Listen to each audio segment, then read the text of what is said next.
quand on regarde là aussi nos champs et nos paysages, on voit forcément sur de l'ensilage, sur de l'enrubanage du plastique. On sait en tout cas qu'il finit bien. Exactement, il finit bien et beaucoup mieux que dans les poubelles jaunes du particulier.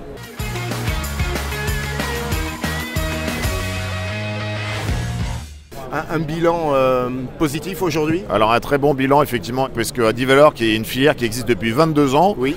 Cette année en fait on recycle environ 79% des plastiques que l'agro-industrie vend aux agriculteurs, l'agro-fourniture.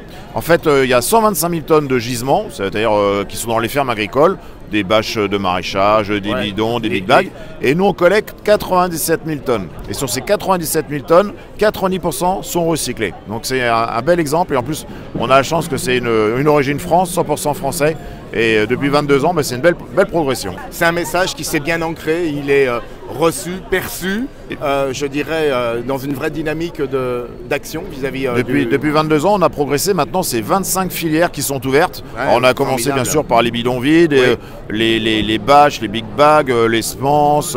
Et puis maintenant, depuis 23, on a ouvert 2 nouvelles filières, les pots horticoles professionnels et aussi l'alimentation animale. Parce qu'effectivement, il y a des sacs de nutrition animale qui n'étaient pas recyclés.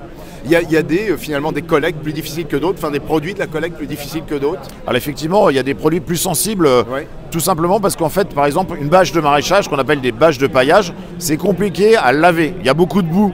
Et pour recycler du plastique, il faut qu'il soit le plus propre possible. Donc il y a déjà un effort pour l'agriculteur de trier à la ferme et que les bâches soient le plus propre possible.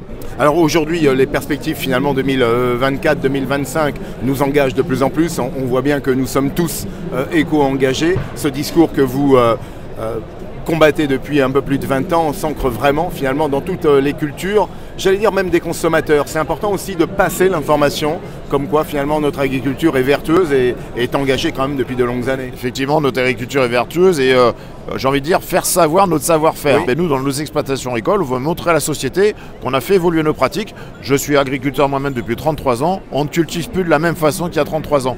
On attend les attentes des consommateurs, on veut s'engager dans la transition écologique. Oui. Il faut aussi qu'on vive de nos métiers, voilà.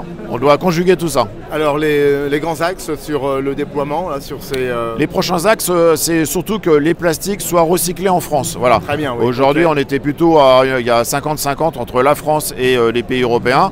On va passer progressivement d'ici 2 ans à 70% qui seront collectés et recyclés en France. L'origine France, c'est vraiment important.